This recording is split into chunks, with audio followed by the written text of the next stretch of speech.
ప్రభు నామానికి మహిమ కలుగును గాక. ఆమేన్. యోబు గ్రంథం 5వ అధ్యాయం 17వ వచనం నుండి చదువుకుందాం.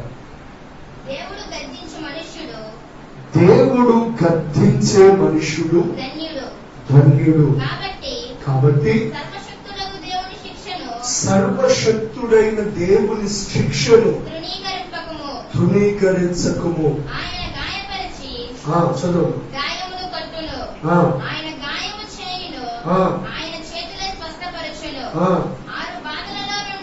ఆరు బాధలలో నుండి ఆయన నిన్ను విడిపించును. 7 బాధలు కలిగినను నీకు ఏ కీడును తగులదు. క్షామకాలమున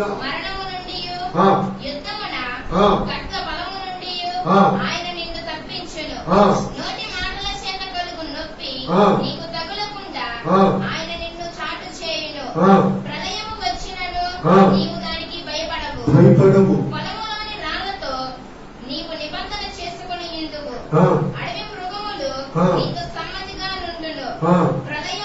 ప్రళయమును క్షామమును వచ్చినప్పుడు నీవు వాటి నిర్లక్ష్యము చేయుదవు.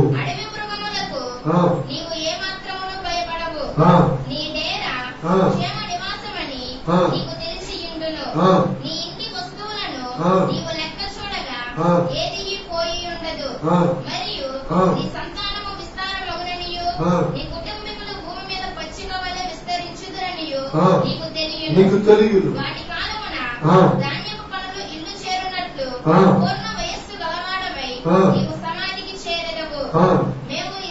మేము ఈ సంగతిని పరిశోధించి చూచితిమి, అది అలాగే ఉన్నది. ఈ మాట ఆలకించి నీ మేలు కొరకు తెలుసుకొనుము. చిన్న ప్రార్థన చేస్తున్నా. వాక్యమై ఉన్న మా యేసయ్య మీకు స్తోత్రం. ఈ సమయంలో నీ మాటలు ధ్యానించబోతుండగా మనుష్యుడు రొట్టె వలన మాత్రము కాదు గాని మీ నోట నుండి వచ్చు ప్రతి మాట వలన జీవించునని వాగ్దానం చేశారు. ప్రభువా, నీ నోటి మాటల చేత నీ బిడ్డలమైన మమ్మల్ని ఆదరించండి అయ్యా, బలపరచండి అయ్యా. మా అందరి హృదయములతో తేటగా మీరు మాట్లాడమని యేసు నామములో ప్రార్థిస్తున్నాము తండ్రి. ఆమేన్. ప్రియులారా, యోబు గ్రంథంలో నుండి చదవబడుతున్న ఈ మాటలు మనం ధ్యానం చేస్తే, దేవుడు గద్దించే మనుష్యుడు ధన్యుడు. ఎవరు ధన్యులు? చాలా సార్లు మన పరిశుద్ధ గ్రంథాన్ని చదువుతున్నప్పుడు హృదయ శుద్ధి కలిగిన వారు ధన్యులు, వారు సమాధానపరిచేవారు ధన్యులు, తమ పాపములకు పరిహారములొందిన వారు ధన్యులు. ఈ విధంగా చాలా సందర్భాల్లో వీరు ధన్యులు, వీరు ధన్యులని దేవుని వాక్యం అనేక సందర్భాలలో మనుషులను కూర్చు రాయిచు హెచ్చరిస్తూ మాట్లాడుతూ మనం చూస్తా ఉన్నాం. కానీ ఇక్కడ మనం చదివితే దేవుడు గద్దించే మనుష్యుడు కూడా ధన్యుడేనట. ఎవరు గద్దించే మనిషి? దేవుడు గద్దించే మనుష్యుడు ధన్యుడు. కాబట్టి దేవుడు నిన్ను గద్దించగా నీవు ధన్యుడవు, ధన్యురాలవు. ఎవరు గద్దిస్తే? దేవుడు గద్దించినప్పుడు అది మనకు ఒక ధన్యత. వాస్తవానికి మనం గద్దించాలనుకోండి, గద్దించబడినప్పుడు ఏం జరుగుతుంది అంటే దేవుని వాక్యంలో ఒక మాట ఉంది. ఏమిటా మాట? చదువుతారా? సామెతల గ్రంథం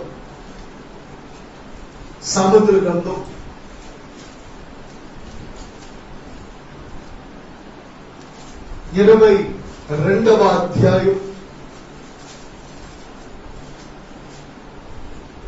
23వ అధ్యాయం 13వ అధ్యాయం 13 చదవండి. నీ బాలులను శిక్షించుట మానుకొనకుము. బెత్తముతో నీవు వాడిని కొట్టిన ఎడల వాడు ఏమాత్రము చావకుండును.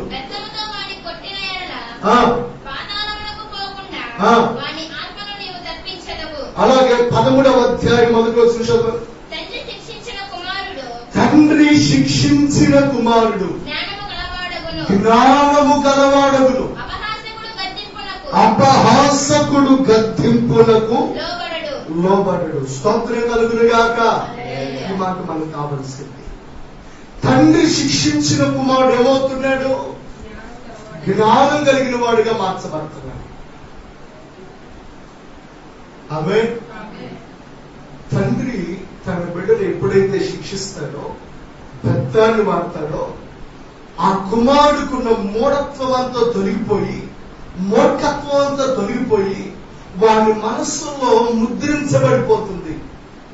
అమ్మో, ఈ పని చేస్తే ఇది తప్పు, ఇది తప్పు కాబట్టి ఖచ్చితంగా తండ్రి డాడీ నన్ను పడతాడు, కాబట్టి మరి అన్నిటికీ ఈ తప్పు నేను చేయకూడదు అని కుమారుడు తండ్రి శిక్షించినప్పుడు ఏమవుతాడు? జ్ఞానం కలిగిన వాడు అవుతాడు. ఒక తండ్రి తన బిడ్డను శిక్షిస్తేనే జ్ఞానం గలవాడైతే, సర్వశక్తుడైన దేవుడు శిక్షిస్తే, సర్వశక్తుడైన దేవుడు శిక్షిస్తే నిజంగా ఆ కుమారుడు ఏమవుతాడు తెలుసా? ధన్యుడు అవుతాడు. అందుకనే చదువుతున్నాం కదా, దేవుడు గద్దించే మనుషుడు, సర్వశక్తుడకు దేవుడు శిక్షించే మనుషుడు ధన్యుడు. కాబట్టి దేవుడు నిన్ను శిక్షించినప్పుడు, దేవుడు నిన్ను గద్దించినప్పుడు, దేవుడు వాక్యము ద్వారా నిన్ను గద్దిస్తాడు. కొన్నిసార్లు దైవజనుల ద్వారా నిన్ను గద్దిస్తాడు. కొన్నిసార్లు పిల్లల కళల ద్వారా లేదా దర్శనాల ద్వారా ప్రభువు నిన్ను గద్దిస్తాడు. నువ్వు తప్పు మార్గంలో వెళ్తున్నావని దేవుడు నీ తప్పులు నీకు ఎత్తి చూపి నిన్ను గద్దించినప్పుడు ఆ గద్దింపులకు నువ్వు పరిపూర్ణంగా లోబడితే నువ్వు ధన్యుడు అయిపోతావు. ఆమేన్. అయితే ఇక్కడ ఇంకా చదువుతూ కిందకి వస్తాడు. ఆయన గాయపరిచి, ఆయన గాయపరిచి ఆ గాయమును కట్టును, ఆయన గాయము చేయును, ఆయన చేతులే స్వస్థపరచును. స్తోత్ర. ఏంటట? నిజంగా కొట్టేది తండ్రే, పెట్టేది కూడా తండ్రే. చెప్పండి, మరలా చెప్పండి. కొట్టేది తండ్రే, పెట్టేది కూడా తండ్రే. ఇప్పుడు మన తండ్రి కొట్టినంత మాత్రాన పక్కన వచ్చి పెట్టాడు మనకి. తిరిగి మనకి పెట్టాలంటే ఎవరు? తండ్రే మళ్ళా తిరిగి పెట్టాలి. అలాగే ఇప్పుడు బాగా కొట్టాడు, ఇరిగిపోయేలా కొట్టాడు, ఒళ్ళంతా ఏమైపోయింది? బాగా వాసిపోయింది. వాసిపోయిన తర్వాత మళ్ళీ ఇప్పుడు వాసిపోయిన దీనికి మళ్ళా ఏదో టూత్ తెచ్చి రాయాలంటే ఎవరు తీసుకురావాలా? ఆయనే గాయం చేయును, ఆయనే ఆ గాయాన్ని కట్టును, ఆయనే గాయం చేయును, ఆయన చేతులే స్వస్థపరచు. ఎందుకనగా ఆయన మనకు తండ్రి ఉన్నాడు. అందుకే మనం ప్రార్థించినప్పుడల్లా మనం ఎవరిని పిలుస్తున్నాం? పరలోకమందున్నా నా తండ్రి అని పిలుస్తున్నాం. పరిశుద్ధాత్మ దేవుడు మనలోనికి వచ్చి మనతో ఏమని ప్రార్థన చేపిస్తున్నాడంటే, నాయన తండ్రి అని మొరపెట్టడం నేర్పిస్తున్నాడు, అబ్బా తండ్రి అని మొరపెట్టడం నేర్పిస్తున్నాడు. ఎందుకనగా ఎవరు మనకు తండ్రి? పరలోకమందున్న దేవుడే మనకు తండ్రి అయి ఉన్నాడు. ఇప్పుడు ఆ తండ్రి చేత మనం గద్దించబడితే, ఆ తండ్రి చేత మనం శిక్షించబడితే, ఆ తండ్రి చేత మనం గాయపరచబడితే, మరలా మనం గాయాన్ని కట్టేది ఆ తండ్రి, మరలా మనల్ని ఓదార్చేది ఆ తండ్రి, మరలా మనల్ని నడిపించేది మన తండ్రి. ఆమేన్. అయితే ఆయన ఏ విధంగా గాయం చేస్తున్నా, ఆ గాయాలు ఏ రీతి కడుతున్నాడు కింద ఇంకా చెప్తూ అంటాడు కదా, 6 బాధలలో నుండి ఆయన నిన్ను విడిపించాడు. ఎన్ని బాధలట? తర్వాత 7 బాధలు కలిగినను నీకు ఏ కీడును తగులదు. మొత్తం ఎన్ని బాధలు? పైన 6 కింద 7, మొత్తం ఎన్ని వేసుకోండి? 13 బాధలు వేసుకోండి.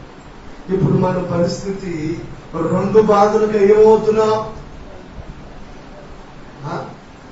ఒక బాధ వచ్చిందనుకోండి, ఒకవైపు స్తోత్రంగాక కరోనా వచ్చింది, ఎటు కూడా వెళ్ళలేని పరిస్థితి.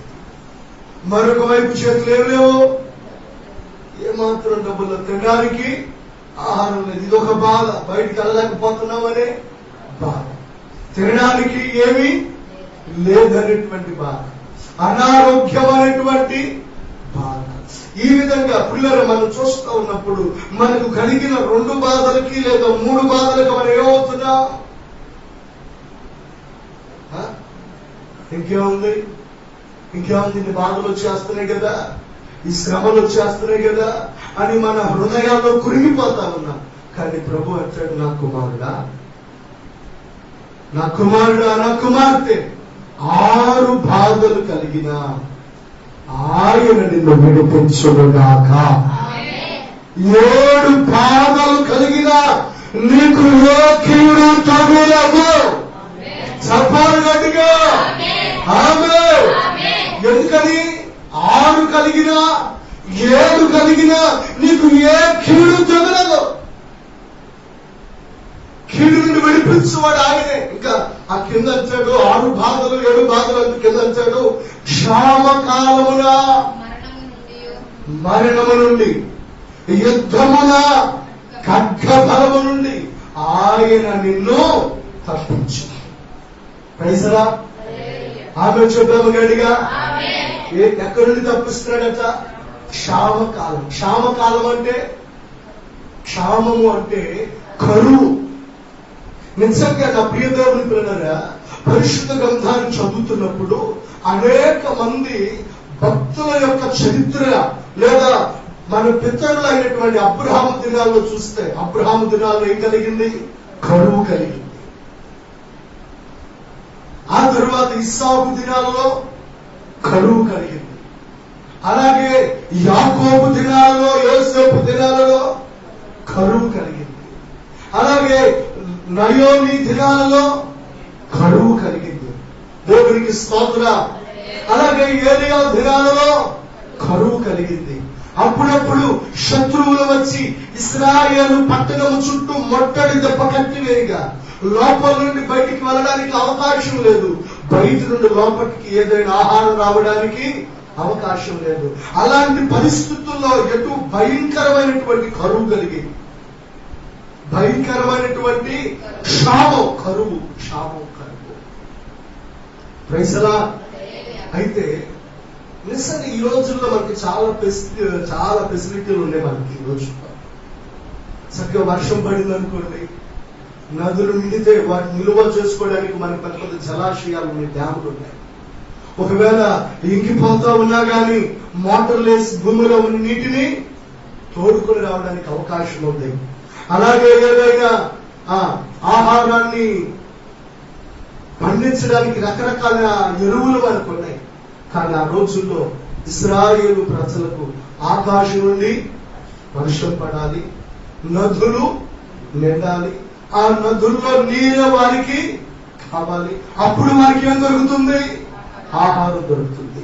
నిజంగా నా ప్రియమైన దేవుని పిల్లలారా, కరువులో నుండి ప్రభు మనల్ని విడిపించడానికి సమర్థుడు. చెప్పాం గట్టిగా. ఏం చేస్తున్నాడట? చదవండి కీర్తన గ్రంథం, కీర్తనలు 33వ కీర్తన 18వ వచనం. వారి ప్రాణమును మరణము నుండి తప్పించుటకు, కరువులో వారిని సజీవులుగా కాపాడుటకు యెహోవా దృష్టి ఆయన యందు భయభక్తులు గల వారి మీద, ఆయన కృప కొరకు కనిపెట్టు వారి మీద నిలుచుచున్నది. హల్లెలూయా, హల్లెలూయా. నిజంగా నీవు దేవుని యందు భయభక్తులు కలిగిన కుమారుడవు, కుమార్తెవు కనుక ఆయన కృప కొరకు నువ్వు కనిపెడుతున్నావు కనుక ఆయన నీ ప్రాణాన్ని మరణము నుండి తప్పించడానికి, కరువులో సజీవులుగా కాపాడడానికి. స్తోత్రం. ఏం చేత అందరు ఇప్పుడు నాతో చెప్పండి, నా ప్రాణమును మరణము నుండి తప్పించుటకు కరువులో నేను సజీవునిగా కాపాడబడుటకు నా దేవుని దృష్టి నా మీద నిలిచి ఉన్నది. ఇట్లా తల మీద చేయబెట్టుకుని చెప్పండి, నా దేవుని దృష్టి నా మీద నిలిచి ఉన్నది. ఆమేన్, ఆమేన్, ఆమేన్. ఎందుకంటే ఆయన దృష్టి ఎందుకంటే ఉంది, కరువులో సజీవులుగా చేయడానికి, మరణం నుండి తప్పించడానికి. నిజంగా నా ప్రియమైన దేవుని పిల్లగా భయంకరమైన కరువు వచ్చింది. నిజంగా యోసేపు దినాల్లో చూసినప్పుడు ప్రపంచమంతా ఎంత భయంకరమైన కరువు అంటే, ఐగుప్తు దేశంలో ఉన్నవారు, ఇతర దేశాల్లో ఉన్న వారందరూ కూడా యోసేపు వద్దకు వచ్చి, యోసేపు మాకు ధాన్యం ఇవ్వయ్యా, మాకు ఆహారం ఇవ్వయ్యా అన్నాడు. యోసేపు అన్నాడు, ఉచితంగా నేను నీకు ఆహారం ఇవ్వను అన్నాడు. అప్పుడు వాళ్ళు ఏం చేశారంటే తమ గొర్రెలన్నీ తీసుకొచ్చి అమ్మేశారు. ఏం చేశారు? గొర్రెలన్నీ అమ్మేశారు. ఆ తర్వాత మరలా ఆహారం అయిపోయింది. ఏం కావాలి ఇప్పుడు? మరలా ఆహారం కావాలి.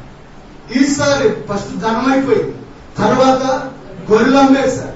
ఆ తర్వాత చయ్యా ఇప్పుడు మా ఫలాలు తీసుకొని మాకు ఆహారం ఇవ్వండి అన్నారు. ఈసారి ఏమైపోయి ఫలాలన్నీ అయిపోయాయి. ఆ తర్వాత మరలా ఐగుప్తీయులందరూ వచ్చయ్యా మా గృహాలు మేమే ఉన్నాం, మా ప్రాణాలు ఉన్నాయి, కాబట్టి మాకు ప్రాణం నిలిపోయి మాకు ఆహారం కావాలి అని తమ్మును తామే అమ్ముకునే దయానీయమైన స్థితికి దిగజారిపోయారు. దేనికోసం? చప్పాలి గట్టిగా, ఆహారం కోసం. అంత భయంకరమైన కరువు. ఎంత కరువు? ఇల్లంతా అమ్ముకుంటే ఒక 3 నెలల సరుకులు వచ్చాయి. మొత్తం చెప్పండి, ఏం అమ్ముకుంటే? ఇల్లు అమ్ముకుంటే ఏమొచ్చినాయి? ఒక 3 నెలలు లేదా ఒక 6 నెలలకు సరిపడే సరుకులు వచ్చింది. చూడండి ఎంత కరువు, ఎంత కరువు అని. ఇల్లు అమ్ముకునేంత కరువు రాదు కదా. అది మనం ఊహించగలమా? ఊహించలేము. కానీ ఇల్లు అమ్ముకునేంత కరువు వచ్చేసింది. కానీ ఆ కరువులో యాకోబు యొక్క 12 మంది కుమారులు, 70 మంది సంతానం, యాకోబు యొక్క కుటుంబం అంతా గోషేను దేశంలో సమృద్ధిగా దేవుడు యాకోబును ఉంచాడు. స్తోత్రం చెప్పండి గట్టిగా. ఏం చేశాడు? సమృద్ధిగా దేవుడు వారిని కరువులో పోషించడం కొరకే. ఇప్పుడు యోసేపు దాసుడిగా అమ్మివేయబడింది. యోసేపు ప్రియదేవుని పిల్లరా పనివాడిగా పోతుపోయి ఇంట్లో పనిచేసింది. యోసేపు కై నింద మోపబడి ఖైదీగా చెరసాల్లోనికి వెళ్ళింది. ఇవన్నీ దేవుని ఉద్దేశం ఏంటంటే భయంకరమైన కరువు రాబోతుంది. ముందుగా దేవుడు ఎరిగిన వాడాయన చెప్పగలిగా రాబోతున్నటువంటి కరువును ముందే ఎరిగిన వాడు కనుక ఆ కరువులో యాకోబు కుటుంబాన్ని పోషించడానికి, ఆ కరువులో యాకోబుకు సమృద్ధి ఇవ్వడానికి, ఆ కరువులో యాకోబు యొక్క అవసరతను తీర్చడానికి, ఆయన కుటుంబం నశించుకోకుండా ఉండడానికి దేవుడు ముందుగా ఎవరిని ఏర్పాటు చేశాడు? అక్కడ యోసేపుని ఏర్పాటు చేశాడు. ప్రైజ్ హల్లెలూయా. యోసేపుకు అర్థమైపోయింది ఏంటంటే ఈ పరిస్థితిని ఎరిగిన దేవుడే ముందుగా నన్ను ఈ స్థలానికి పంపించాడు. అంటే కరువు రాకడానికి ముందుగానే దేవుడు అక్కడ ఎవరు నిలబెట్టాడు? పరిష్కారాన్ని నిలబెట్టాడు, అక్కడ సమాధానం నిలబెట్టాడు. అక్కడ ఈరోజు నువ్వు అనుకుంటున్నావేమో ఒక సమస్య వస్తుంది, ఒక శోధన వస్తుంది, ఒక కరువు వస్తుందని. కరువునే చూస్తున్నావు, కానీ కరువులో నిలబడిన యోసేపును మీరు చూచుకోగాక. చెప్పండిగా కరువులో ఎవరు నిలబెట్టాడు? ముందుగా యోసేపు సమస్యను మాత్రమే చూస్తున్నాం, కానీ ఆ సమస్యలో దేవుడు చేయు కార్యాన్ని మనము చూచుదముగాక. చెప్పాలి గట్టిగా ఆమేన్. అందుకని నా ప్రియమైన ఉంటున్నారా, ఆ భయంకరమైన కరువు, ఏ కరువు? ఆ కరువులో ఎవరు నిలబడ్డారు? యేసు నిలబడ్డాడు. శ్రేష్టమైన సారవంతమైన ప్రదేశంలో దేవుని పిల్లలు సమృద్ధి ఉన్నటువంటి చోటు గోషేను దేశంలో యాకోబు అతని కుటుంబం పోషించబడ్డాడు. కనుక నా ప్రియమైన సహోదరి సహోదరుడా, కరువులో కూడా దేవుడు మనం ఎలా కాపాడువాడు? ఆయన సజీవులుగా అనగా నిజంగా అబ్రాహాము దినాల్లో కరువు వచ్చింది, ఇస్సాకు దినాల్లో కరువు వచ్చింది, యాకోబు యోసేపు దినాల్లో కరువు వచ్చింది, అలాగే రూతు నయోమి దినాల్లో కరువు కలిగింది, ఏలియా దినాల్లో కరువు కలిగింది. కానీ కరువులో ఆయన వారిని ఎలా కాపాడుతున్నాడు? సజీవులుగా. అందుకే అంటారు, సింహపు పిల్లలు లేమి గలవై ఆకలి కొనునేమో గాని. చదువు ఆ వాక్యం చదువు. కీర్తన ఎన్నో కీర్తన? 34వ కీర్తన 10వ వచనం. సింహపు పిల్లలు లేమి గలవై ఆకలి కొనులు గాని యెహోవాను ఆశ్రయించే వారికి. ఆమేన్. నిజంగా ఆయన మారని వాడు. ఆయన మాట ఇచ్చి మాటను ఏమాత్రము మార్చువాడు కాదు. కనుక సింహపు పిల్లలైనా లేమి గలవై ఆకలి కొనునేమో గాని యెహోవాను ఎవరిని ఆశ్రయించేవారట? యెహోవాని ఆధారంగా చేసుకునేవారు, యెహోవాను ఆశ్రయంగా చేసుకునేవారు. నిజంగా వారికి ఏ కొదువ కూడా ఉండదని దేవుని వాక్యం తెలియజేస్తారు. అయితే యెహోవాను ఆశ్రయించకుండా ఈ కరువు దినాల్లో మనం ఎవరిని ఆశ్రయించాలి? యెహోవాను ఆశ్రయించాలి. ఆమేన్. ఎవరిని ఆశ్రయించాలి చెప్పండి? స్వబుద్ధిని ఆధారంగా చేసుకోకూడదు, స్వంత జ్ఞానమును ఆలోచనలు ఆధారం చేసుకోకూడదు, స్వభావ సిద్ధమైన బుద్ధిని ఆధారం చేసుకోకూడదు. మనం పరిపూర్ణంగా ఆయనను ఆశ్రయించుట నేర్చుకోవాలి, ఆయన మీద ఆధారపడి నేర్చుకోవాలి. ఆమేన్. నిజంగా కరువులో ఎంత భయంకరమైన పరిస్థితులు జరుగుతూ వచ్చాయంటే, ఒకనాడు ఇశ్రాయేలీయుల్లో ఎలీషా ప్రవక్త దినాల్లో, ఎలీషా ప్రవక్త రోజుల్లో ఒక భయంకరమైన కరువు కలిగింది. సిరియా రాజు అయిన బెన్హదదు తన సైన్యం అంతటిని తీసుకుని వచ్చి షోమ్రోను పట్టణం చుట్టూ మొట్టడి దెబ్బ కట్టేశాడు. ఇక బయట నుండి ఎవరు లోపలికి తెచ్చే పర్లేదు, లోపల నుండి బయటికి వెళ్ళే పర్లేదు.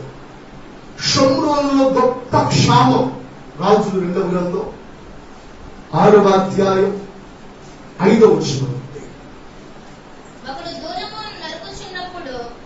25 6వ అధ్యాయం 25. అప్పుడు షోమ్రోనులో గొప్ప క్షామము కలిగి ఉండగా గాడిద యొక్క తల 80 రూపాయలకును అరపావు పావురపు రెట్ట 5 రూపాయలకును అమ్మబడిను. వారు అంత కఠినముగా ముట్టడి వేసి ఉండేది. స్తోత్రం చెప్పండి గట్టిగా. నిజంగా షోమ్రోను పట్టణం అంతా ఏమైబడింది? ముట్టడి దెబ్బ కట్టబడింది. బయట నుండి ఆహారం గాని పంట గాని షోమ్రోనులోనికి లోపలికి రావడానికి అవకాశం లేదు. లోపల నుండి కూడా ఆహారం ఏమి బయటికి వెళ్ళడానికి అవకాశం లేదు. అటువంటి పరిస్థితుల మధ్యలో ఇక షోమ్రోనులో గొప్ప క్షామం, భయంకరమైనటువంటి కరువు వచ్చేసింది. ఎంతగా అనంటే గాడిద తలంట 80 రూపాయలు, అరపావురపు రెట్ట 5 రూపాయలు. స్తోత్ర. అంటే వాస్తవానికి ఆ రోజువారి కూలి అంత ఒక 10 రూపాయలు. ఎంత? 10 రూపాయలు. పెనారం ఒక 10 రూపాయలు. ఇప్పుడు పావురపు రెట్ట ఎంత చెప్పండి? 5 రూపాయలు. అంటే ఇప్పుడు 5 రూపాయలు కావాలంటే ఎన్ని రోజులు పనిచేయాలి? 10 రోజులు పనిచేస్తే 5 రూపాయలు వస్తాయి. ఇప్పుడు పావురపు రెట్ట ఎంత? పావురపు రెట్ట అంటే ఎంత ఉంటుంది? 2 కేజీలు ఉంటుందా? ఎంత ఉంటుంది? కొంచెం ఉంటుంది. ఒక పూట తింటే అయిపోతుంది. అంటే 10 రోజులు పనిచేస్తే ఎంత దొరికింది? పావురపు. ఇప్పుడు ఆ రెట్టతో ఇది కడుపులో వేసుకుంటే 10 రోజులు వీడి బలం వచ్చిద్దా? చెప్పండి. 10 రోజులు ఏమన్నా బలం వచ్చిద్దా? బలమే మాత్రం రాదు. ఇక గాడిద తలంతంట 80 రూపాయలు. అంటే ఇప్పుడు తినేదానికి బియ్యం అయిపోయింది, తినేదానికి కూరగాయలు అయిపోయింది, తినేదానికి చెట్ల ఆకులు కాయలు కూడా అయిపోయింది. ఇప్పుడు ఇవన్నీ అయిపోతే నెక్స్ట్ తినేదండి తెలుసా? పశువు. మరి బ్రతకాలి కదా, కరువులో ఏం చేయాలి? బ్రతకాలి. ఇప్పుడు రైస్ లేవు, ఇంకా గోధుమలు కూరగాయలు లేవు, ఇంకా చెట్లు ఆకులు గడ్డి కూడా లేని పరిస్థితి. ఇప్పుడు నెక్స్ట్ ఏం పిక్కు తినాలా? పశువులు పక్షులు పిక్కు తినాలా? ఒకవేళ పొరపాటున అరే ఇదిగో మా ఇల్లు అమ్మేస్తానరా, ఏంటి మా ఇల్లు అమ్మేస్తాను 4 మంది ఇల్లు పెట్టరా అని అడిగితే నిజంగా వాడు ఆ ఇల్లంతా కొనుక్కోవడానికి ఇల్లు కొనుక్కొని వాడికి ఎంత ఇచ్చేవాడు తెలుసా? ఆడి పశువు తలగా ఇచ్చేవాడు. స్వత్వం చెప్పండి గట్టిగా. ఏం చేసేవాడు? ఇల్లు కొనుక్కొని పశువు తలకిచ్చాడు. పశువు తలకాయలో ఏమన్నా ఉంటుందా? చూడండి, తలకాయలో ఎక్కువ ఉంటుందా? తొల్ల ఎక్కువ ఉంటుందా? తొడ భాగంలో ఎక్కువ ఉంటుంది. కానీ గాడిద తల ఏమవుతుందట? 80 రూపాయలకు అమ్మబడుతుంది. పౌరపు రెట్ట. నిజంగా పరిస్థితి ఎంత దారుణం అయిపోయిందంటే ఏ మాత్రం కూడా తినడానికి ఆహారం లేదు. అంత కఠినంగా ముట్టడి దెబ్బ కట్టబడింది. అంత కఠినంగా ముట్టడి దెబ్బ కట్టబడినప్పుడు బయటికి వెళ్తే శత్రువులు పొంచి ఉన్నారు కనుక బయటికి వెళ్ళని పరిస్థితి. కాబట్టి అటువంటి పరిస్థితుల మధ్యలో 2 స్త్రీలు, వారికి 2 పిల్లలు. 2 స్త్రీలు, వారికి 2 పిల్లలు. ఆ 2 స్త్రీలు మాట్లాడుకుంటున్నారు. ఆహారం లేదు, తినడానికి ఏం లేవు, కూరగాయలు లేవు, ఆహారం లేదు, గడ్డి కూడా లేదు. ఉన్న పశువులన మనం పండకపోతున్నాం, పక్క చిక్కిపోయింది, కడుపులో ఏమేసేస్తున్నాం భయంకరంగా. నిజంగా పిల్లడా, అసలు ఆకలి అంటే ఏంటో తెలుసా? ఆకలి అంటే మామూలు 40 దినాల పాటు స్తోత్రములను గాక 50 దినాల పాటు ఏమి తినకుండా ఏమి త్రాగకుండా ఒక మనిషికి ఆకలి మొదలైందంటే ఆ ఆకలి ఎంత కఠోరంగా ఉంటుందంటే ఏది దొరికితే ఆఫ్రికా ఇతర దేశాల్లో కొంతమంది మట్టి పిసుకొని ఏం చేస్తున్నారంటే ఆకలి బాగా తట్టుకోలేక మట్టే తినేస్తున్నారండి, భయంకరమైన. కాబట్టి అటువంటి పరిస్థితులు ఆ 2 స్త్రీలు అనుకున్నారు, ఇంకో మరి మనం బ్రతికామనుకో ఈ రోజు ఈ పిల్లలు పోతే మళ్ళా రేపు మళ్ళా మనకి పిల్లలు పడతారు, మనం అసలు బ్రతకపోతే ఏంటి పరిస్థితి అనుకొని వాళ్ళిద్దరు అట్లా మాట్లాడుకుని రోజు నీ బిడ్డని కోసుకొని తినేద్దాం, రేపొద్దున మరలా నా బిడ్డను కోసుకొని మన ఇద్దరం తినేద్దాం అని సలహా ఇచ్చింది. సలహా ఇచ్చిన బట్టి ఆ మొదటి స్త్రీ ఏం చేసిందంటే తన బిడ్డను చంపేసి కాల్చుకొని ఆ రోజు ఆ మాంసాన్ని తినేశారు. చూడండి, ఆకలి ఎంత పని చేస్తా ఉంటాం, ఎంత కఠినమైన స్థితికి నడిపిస్తా ఉంటాం. ఆ తరువాత మరుసటి రోజు ఏం చేశారు? ఆ స్త్రీ వచ్చి, ఇదిగో నేను నా బిడ్డను తినేసాను కదా, ఈ రోజు నీ బిడ్డను తీసుకురాపో అని ఆమె చేసింది తెలుసా? తన బిడ్డను దాచిపెట్టి నాకు పిల్లలు లేరుగా అందట. స్తోత్ర. నిజంగా ఎంత విపత్కరమైన పరిస్థితి చూడండి. ఆహారం లేక కన్న బిడ్డలు సైతం పెట్టుకునే దుర్భరమైన భయంకరమైన కరువు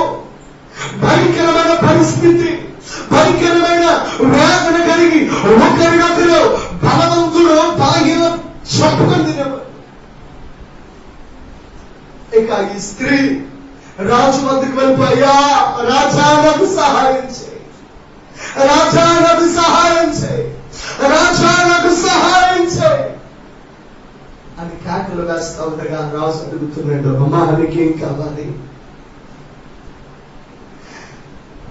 ద్రాక్ష రంగుల్లో నుండి గాని ఇదిగో ఆహారంగా నేను నీకేమి సహాయమో చేయలేనమ్మా అని అంటే ఆమె, అయ్యా ఈ స్త్రీ నిన్న నీ స్త్రీ నిన్న మేమిద్దరం మాట్లాడుకొని ఇదిగో తన బిడ్డ నా బిడ్డను తినేసామిలో తన బిడ్డను అడిగితే దాచిపెట్టిందయ్యా.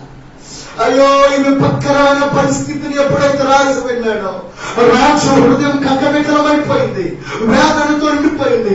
వెంటనే తన యొక్క వస్త్రాన్ని చింపుకున్నాడు. తీరా చూస్తే లోపల ఏం కనబడుతుంది? గోనె పట్ట. అంటే ఇప్పుడు రాజు కూడా ఏం లేదు, ఆహారం లేదు, గోనె పట్ట కట్టుకున్నాడు. ఎవరు? రాజు కూడా. ఇక వెంటనే రాజు అంటున్నాడు, ఈ సంగతంతటికి మూలం ఎవరు? దేవుడే కదా. ఈ సంగతంతటికి మూల కారణం దైవజనుడు ఎలీషాయే కదా.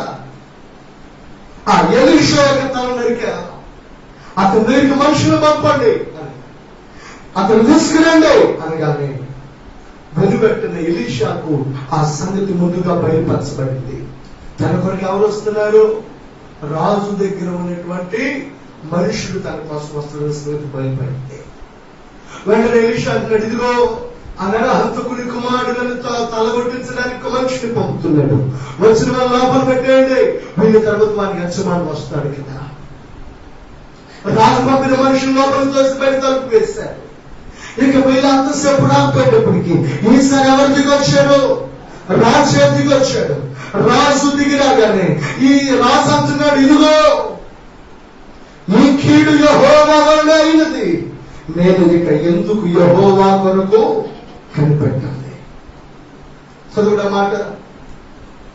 రాజు 2వ గ్రంథం 6:33 వచ్చిన ఆ దూత అతని యొద్దకు వచ్చి అంతటా రాజు, ఈ కీడు యెహోవా వలన అయినది, నేను ఇక ఎందుకు యెహోవా కొరకే కనిపెట్టవలెను.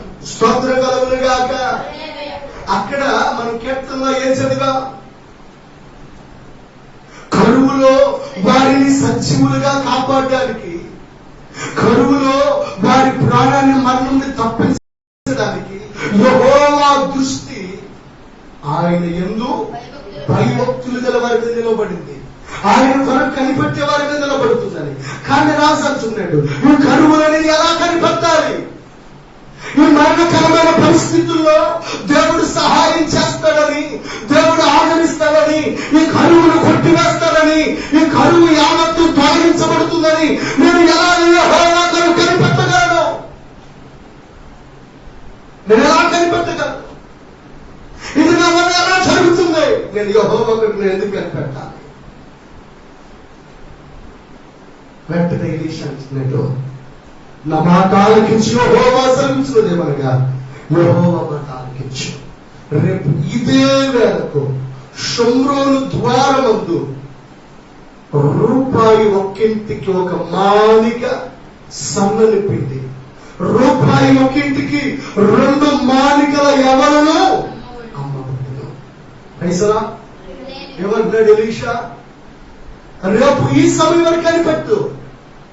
రేపు ఇదే సమయానికి సన్నని పిండి ఎవరు అమ్మబడతాయి అంటే వెంటనే రాజుగారి పక్కన అంటున్నాడు ఒకడు, ఓహో నువ్వు భలే చెప్పొచ్చావులేగా, 10 రోజులు పని చేస్తే ఏమొస్తుంది?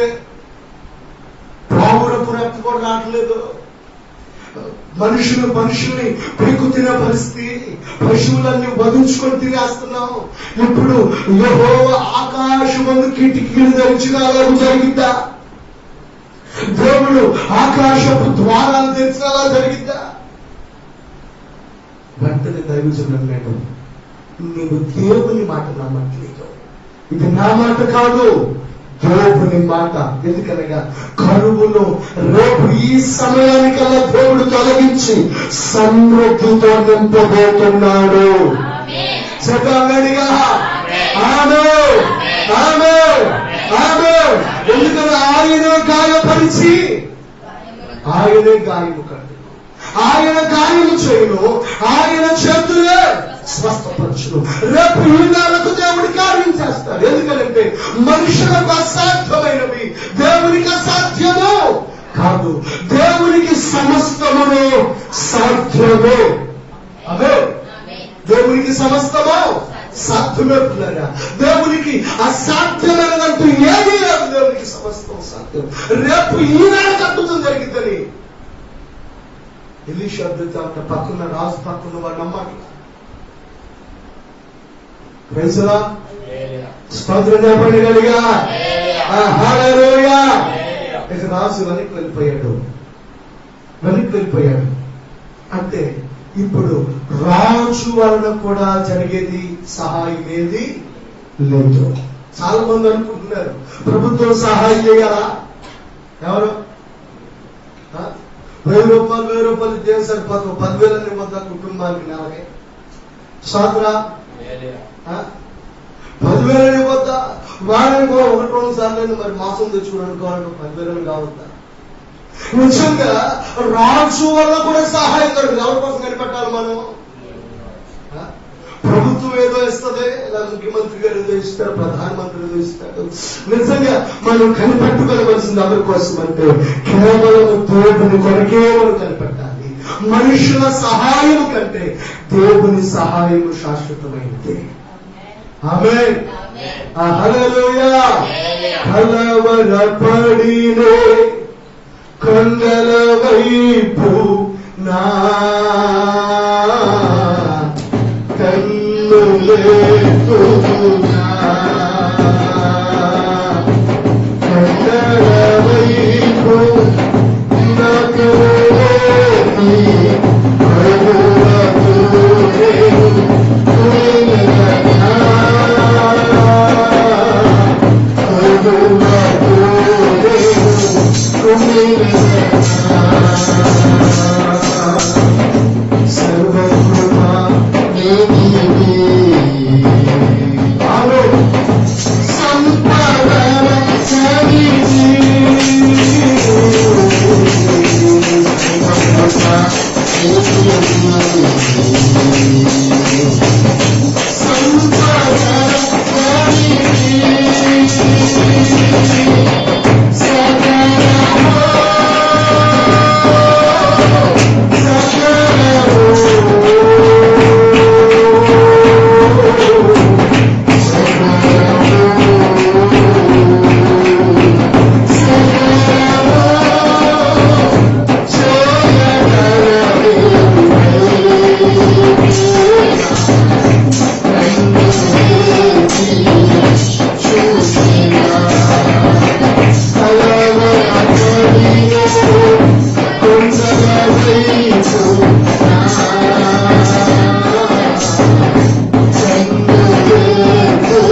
కానీ సహోదరులారా, రాజు వలన కూడా వారికి ఏం దొరకదు?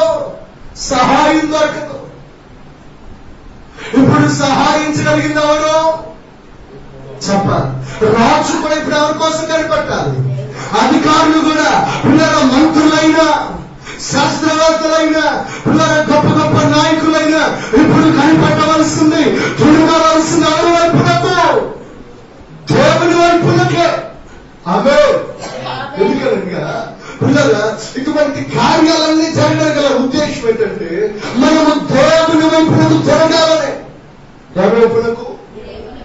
ఆమోసు గ్రంథం 4వ అధ్యాయం 6వ వచనం. ఆమోసు ప్రవక్త ద్వారా ప్రభు మాట్లాడుతున్న మాట, మీ పట్టణములలో నేను మీకు దంత శుద్ధి కలుగు చేసిన, మీరున్న స్థలములన్నిటిలో మీకు ఆహారము లేకుండా చేసిన, మీరు నా తట్టు తిరిగిన వారు కాదు. కోతకాలానికి ముందు 3 నెలల వాడ లేకుండా చేసిన, ఒక పట్టణం మీద కురిపించి మరొక పట్టణం మీద కురిపించకపోయినా, ఇదిగో ఒక చోట వర్షం కురిసింది, ఒక చోట వర్షం ఎండిపోయింది. 2-3 పట్టణముల వారు నీళ్లు త్రాగిన ఒక పట్టణానికి వెళ్తే అక్కడ నీరు వారికి ఏమాత్రం సరిపోలేదు. ఆహారం లేకుండా చేసిన వైపు తిరిగిన వారు కాదు, నీరు లేకుండా చేసిన నా వైపునకు తిరిగిన వారు కాదు.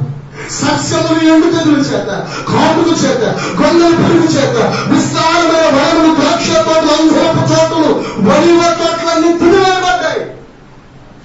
ఇప్పుడు లేదు, పంట లేదు. కానీ మీరు నా వైపునకు తిరిగిన వారు కాదు. ఇదిగో ఐగుప్తులకి తెగులు పంపించినట్లుగా నేను తెగులు పంపించి యవనస్తులు ఖడ్గము చేత చంపబడినా మీరు నా తట్టు తిరిగిన వారు కాదు. రైసలా ఏమన్నారు ఆయన? ఆహారం లేకుండా చేసిన, మీరు నా తట్టు తిరిగిన వారు కాదు. నీరు లేకుండా చేసిన, మీరు నా తట్టు ఏమాత్రము తిరగట్లేదు. ఇదిగో పంటలన్నీ పాడైపోయినా మీరు నా తట్టు తిరిగిన వారు కాదు. తెగులు వెంబడించిన, మీరు నా తట్టు తిరిగిన వారు కాదు.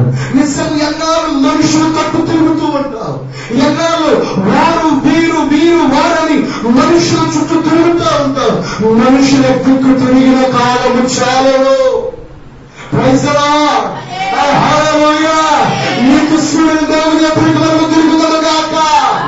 మనకు సహాయము చేయగలిగిన మన రక్షకుడైన ప్రభు వైపు తిరుగుదలగాక. ఆమేన్, ఆమేన్. రాజులకు రాజు, ప్రభులకు ప్రభు, భూలోకమందును ఆకాశమందును పరలోకమందును సర్వాధికారము కలిగిన దేవుని వైపులకు మనము తిరుగుదలగాక. ఆమేన్. అందుకే ఇప్పుడు రాజు కూడా ఎవరైనా జరగాల? ఎవరి కొరకు కనిపెట్టాలి? యెహోవా కొరకు కనిపెట్టాలి. ఇప్పుడు విశ్వాసులుగా సంఘమైనటువంటి మనం ఈ పరిస్థితుల దేవుడు కలుగు చేయడానికి, ఈ గద్దింపుల దేవుడు కలుగు చేయడానికి నిజంగా మన హృదయాలను శోధించుకొని, మన అంతరంగాలను పరీక్షించుకొని మనము దేవుని వైపునకు తిరుగుతాము గాక. స్తోత్రం. ఆమేన్. ఇప్పుడు రాజు కొడుకు వెళ్ళి కూర్చున్నాడు. ఎవరి కోసం కనిపెడుతూ? ఎందుకని? ఆయన ఏమీ చేయలేకపోతాడు. ఆయన వల్ల కూడా ఏమీ కాని పరిస్థితి. ఇంకేం చేయాలి అర్థంగా కూర్చుంటే, ఆ రోజు రాత్రి ఆ సొమ్ములోని పక్కన కుష్ఠరోగులు ఉన్నారు. ఎవరు వాళ్ళు? కుష్ఠరోగులు. అంటే కుష్ఠరోగులు ఇల్లు తిరిగి కనుక్కునేవారు. ఇప్పుడు ప్రజలకే తిండి లేక పశువులు దిక్కుతున్నారు. ఆఖరికి మనుషులు కూడా దిక్కు తినేస్తున్నారు. ఆ కుష్ఠరోగులు అనుకుని ఉంటారు, వీళ్ళకి బాగా ఆకలి ఎక్కువైపోతుంది. ఒకవేళ పొరపాటున మనం వీళ్ళకి దొరికామా? చూడవచ్చు. పొరపాటున మనం వీళ్ళకి ఏమన్నా దొరికామా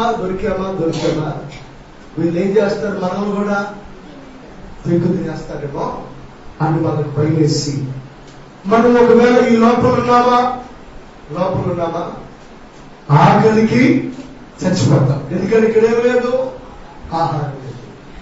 ఒకవేళ ఈ పట్టణం దాటి బయటికి వెళ్ళామా, ఈ పట్టణం దాటి బయటికి వెళ్ళావా?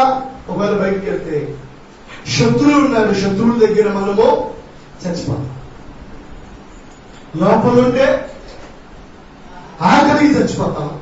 బయటికి వెళ్తే చదువు మాట చదువు రాజు గ్రంథం, రాజు సురేంద్ర గ్రంథం,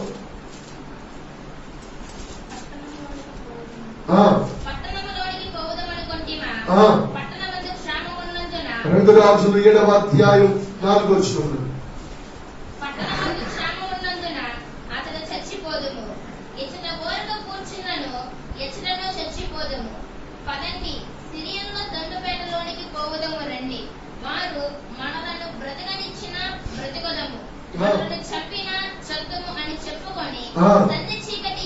ఈ నలుగురు కుష్ఠరోగులు అనుకున్నారు మన పట్టణంలో ఉండే ఆకలికి చచ్చిపోతారు.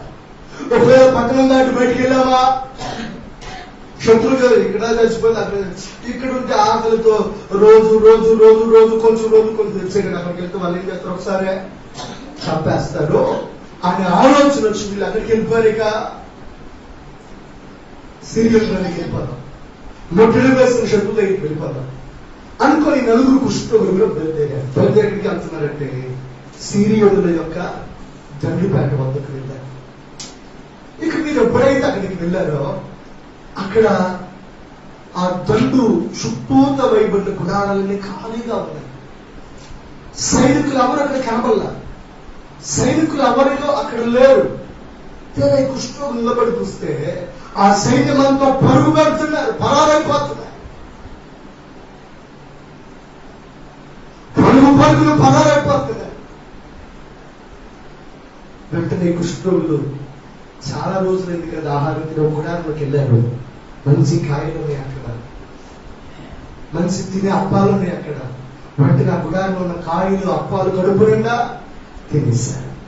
మరో గుడారంలోకి వెళ్ళారు, చాలా ఆహారం ఉంది, అవి కూడా తినేశారు. కొన్ని నగలు మీద తగిలించుకున్నారు. వాళ్ళు అనుకుంటున్నారు మనం ఎట్లా కాదు, ఈ సంగతి ఎవరికి చెప్పాలి? రాజుకి చెప్పాలి. వెంటనే ఆ సంగతి మీరు కుష్ఠరోగులు మరల పట్టణానికి వెళ్ళి ఆ రాజు గుమ్మం దగ్గర ఉన్న కావలు పంపించాయా, మేము ఇలా సిరియల్ దండు దగ్గరికి వెళ్ళాం. అక్కడ గుడారాల్లో ఎవరు లేరు, సైనికులు ఎవరు లేరు, అక్కడ అన్ని ఖాళీగా ఉన్నాయి, చాలా ఆహారం ఉంది, చాలా ఫలాలు కాయలు అక్కడ ఉన్నాయి అని చెప్పి అనగానే ఇక వెలువెట్టిన రాజు వారు ఏమైనా మనకు వ్యతిరేకం చేస్తున్నారేమో, మనం చంపుదామని పట్టణం విడిచి వీళ్ళు ఆహారం కోసం బయటకు వస్తారని కాచు కూర్చున్నారేమో చూడండి అని అంటే గుర్రం వేసుకుని వెళ్ళారు. వెనువెంటనే ఈ నలుగురు గుర్రం వేసుకుని వెళ్ళి చూస్తే ఆ సైన్యం అంతా ఏమవుతున్నారు? పారిపోతా ఉన్నారు, పరుగులు ఆడుతూ ఉన్నారు. వెనువెంటనే సైన్యం అంతా వెళ్ళిపోయింది. ఆ గుడారంలో ఉన్న ఆహారాన్ని కాయలన్నీ తిరిగి పట్టణంలోనికి తీసుకుని వచ్చారు. సరిగ్గా అదే సమయానికి ఎలీషా ఏం చెప్పాడు? రేపు ఇదే వేళకు షమ్రోను పట్టణంలో సన్నని పిండిక ఎవరు అమ్మబడుతుంది అని చెప్పినప్పుడుగానే అదే సమయానికి ₹1 పిండి అమ్ముతా ఉన్నారు. ఎవరు అమ్ముతా ఉన్నారు? ఆ పక్కన ఒకడు అన్నాడు కదా, ఏమని? ఆకాశంలో దేవుడి కిటికీలు జరిగి ఇలా జరుగుతుందా? ఆకాశపు కిటికీలు దేవుడు తెచ్చిలా జరిగిద్దా అని అనుకున్నాడు కదా. అయితే అతనినే రాజు అక్కడ పంచే దాని మీద నిలబెట్టాడు. జనులు ఆకలితో ఉన్నారు కదా, పశువులు కూడా పిక్కు తినే పరిస్థితులు ఉన్నారు కదా. ఒక్కసారి పిండి ఎవరు దొరుకుతున్నాయి అనగానే వెలిపెట్టిన వారు అక్కడికి వచ్చేసారు. తొక్కిసలాట జరిగింది. ఆ తొక్కిసలాటలో ఎవరైతే నమ్మకుండా దేవుడిని ఎగతాళిగా మాట్లాడాడో ఆ అధికారి అక్కడికక్కడే చనిపోయాడు. స్తోత్రం. ఆ రాత్రి జరిగిన కార్యం ఏంటో తెలుసా? ఆ చుట్టూ ఉన్న శత్రు సైన్యం అంతటికి దేవుడు రథముల శబ్దాన్ని వినిపింపచేశాడు, గుర్రాల శబ్దాన్ని వినిపింపచేశాడు, రౌతుల శబ్దాన్ని వినిపింపచేశాడు. వెనువెంటనే శత్రువులైన సిరియనులందరూ అనుకుంటున్నారు ఇంకేముంది, ఇశ్రాయేలు రాజు మనల్ని జయించడం కొరకు ఐగుప్తు నుండి గుర్రాల రథాన్ని పిలుస్తున్నాడేమో, ఇక వారందరూ మన మీదకి వచ్చేస్తారని చెప్పి వారందరూ గుడారాలు తీసుకోకుండా, ఆహారం తీసుకోకుండా తమ ప్రాణాలు కాపాడుకోవడానికి అక్కడి నుండి పరుగులెత్తడం ప్రారంభించారు. కాబట్టి శత్రువుల నుండి విడిపించబడ్డారు. వీరికి కావలసిన ఆహారం కూడా సమృద్ధిగా జరిగింది. ఇది జరగడానికి ఎంత సమయం పట్టింది? ఎంత సమయం? కేవలం 24 గంటల్లోనే శత్రు సైన్యం తొలగించబడింది. 24 గంటల్లోనే వారికి ఆహారం సమృద్ధిగా దొరికింది. Praise the Lord. హల్లెలూయా. ఆయన ఒక క్షణంలో కావించగలరు. ఒక 24 గంటలు, ఒక రోజు కూడా ఆయనకు అధికమే. నా ప్రియమైన దేవుడి పిల్లరా, ఆయనకు అసాధ్యమైనది ఏది కూడా లేదు. నిజంగా భయంకరమైన కరువు, భయంకరమైన వేదనకరమైన పరిస్థితి నుండి దేవుడు వారిని విడిపించడానికి కేవలం ఎన్ని రోజులు సమయం పట్టింది? ఒక రోజులో దేవుడు అద్భుతం చేశాడు, ఒక రోజులో కార్యం చేశాడు. రోజు నీ జీవితంలో కూడా ఇంకా ఎన్ని దినాలు పట్టున్నాం? ఇంకా ఎన్ని దినాలు? ఇంకా ఎన్ని నెలలు కృంగిపోవాల్సిన అవసరం లేదు.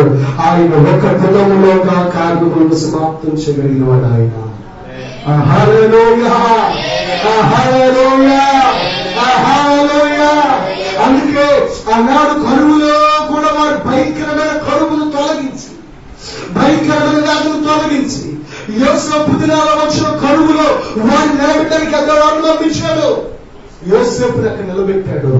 7 సంవత్సరాల కరువులో కూడా యాకోబు కుటుంబాన్ని దేవుడు సమృద్ధిగా పోషించాడు.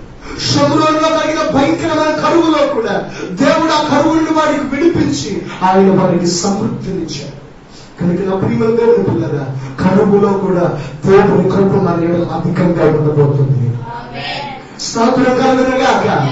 ఇదిగో 6 బాధలు కలిగిన, 7 బాధలు కలిగిన, శ్రమకాలములు కలిగిన, ఇదిగో ఆయనే గాయము చేయును, ఆయనే గాయము కట్టును, ఆయన గాయము చేయను, ఆయన చేతులే స్వస్థపరచును.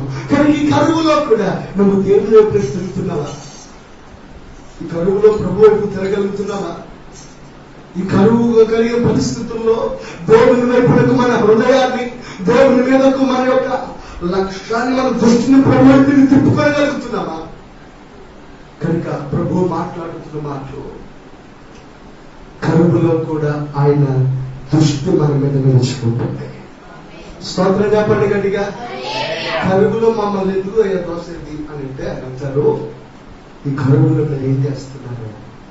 మీ ప్రాణాన్ని మరణం నుండి తప్పించడానికి, ఈ కరువులో మిమ్మల్ని సజీవులుగా కాపాడడానికి ఆయన దృష్టి మన మీద నిలచుకున్నది.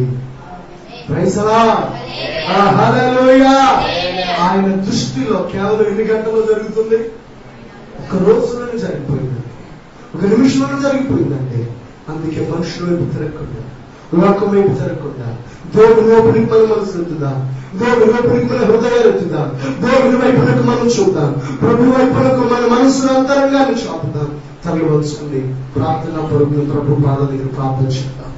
ప్రభుని అడుగుదాం, యేసయ్యా కరువులో సజీవులు నచ్చగలిగిన వాడా, కరువులో కూడా నీ దృష్టిని మా మీద నిలుపుచున్నవాడా, నీ వైపునికే చూస్తున్నాం ప్రభువా, నీ వైపునికే మేము చూస్తున్నామయ్యా. చూద్దామా ప్రభు వైపునకు, మన దేవుని వైపునకు చూద్దాం పిల్లగా, మన ప్రభు వైపునకు చూద్దాం.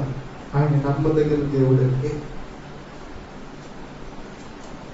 నమ్ముకొనదగిన సహాయకుడు, నమ్ముకొనదగిన ఆధారమై ఉన్నవాడు, నమ్ముకొనదగిన ఆశ్రయమై ఉన్నవాడు.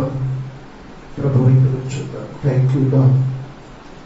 యేసయ్యా నీకు స్తోత్రం. నా ప్రియుడా, ప్రియ పరిశుద్ధాత్ముడా, మీకే స్తోత్రం. ప్రభు వైపునకు చూద్దామా, నమ్ముకొనదగిన యేసయ్య వైపునకు మనం చూద్దామా. నా తండ్రి నీకు స్తోత్రం, నీకే స్తోత్రం. ప్రార్థన. అయ్యా మనుషుల వైపునకు పరిగెడుతున్నామేమో, లోకం వైపునకు పరిగెడుతున్నామేమో, లోకానుసారమైన సిద్ధానుసారమైన వాటి వైపునకు పరిగెడుతున్నామేమో, అట్టి మనసును మా మీద తొలగించి ప్రభువా, ప్రభు వైపునకు చూద్దాం. ప్రార్థన. పరిశుద్ధుడైన మా తండ్రి, మీ నామాన్ని బట్టి స్తుతిస్తున్నాం ప్రభువా. ఈ సమయంలో మీ వాక్కు ద్వారా మీరు మాతో మాట్లాడిన ప్రతి మాటను బట్టి పొందుతున్నాను. కరువులో మీరు మమ్మల్ని సజీవులుగా నిలబెట్టగలరు. నీ దృష్టిని మా మీద నిలిపించి ఉంచారు. అందును బట్టి మీ నామాన్ని స్తుతిస్తున్నాం ప్రభు. ఈ సమయంలో కూడిన ప్రతి బిడ్డను కూడా మీ చేతులకు అప్పగిస్తున్నామయ్యా. ఎంతమంది యూట్యూబ్ ద్వారా కూడా ఈ మాటలు వింటున్నారు, వారందరినీ మీరు జ్ఞాపకం చేసుకునండి. కార్యము చేయవాడవు నీవు ప్రభువా, సజీవులుగా చేయవాడవు నీవు. గాయములు కట్టి తిరిగి మరలా గాయము స్వస్థపరిచేది నీవే కనుక నీ వైపునికే చూస్తున్నాం ప్రభు. అద్భుత కార్యం చేయండి. ఆనాడు కరువులో యోసేపు నిలబెట్టినట్లుగా ఈ కరువులో కూడా మాకు సంతోషం సమాధానాన్ని నిలబెట్టున్నారు. అందును బట్టి మీకు వందనాలు. ఆనాడు కరువును తొలగించి ఒక దినములాగా సమృద్ధించినట్లుగా నేడును మీరు మాకు సమృద్ధినివ్వగలరు. మీ వైపునకు చూసినట్లు, మీ హృదయమునకు చూసినట్లు మా అంతరంగాలు తెరవచేయండి. మా ఆలోచనలు, మా హృదయ పరిస్థితులను మార్చి దైవికమైన ఉద్దేశాలు వాళ్ళు నడిపించమని నజరేయుడైన యేసయ్య పరిశుద్ధ నామములో ప్రార్థన చేసి వేడుకొనుచున్నాము తండ్రి. ఆమేన్. దేవుని ప్రేమయు ప్రభు యేసుక్రీస్తు కృపయు పరిశుద్ధాత్మక సహవాసం ఇప్పుడు ఎల్లప్పుడూ సదాకాలిస్తున్న పరిశుద్ధులకు కొన్ని మెడలకు కుటుంబాలకు తొలగినగాక.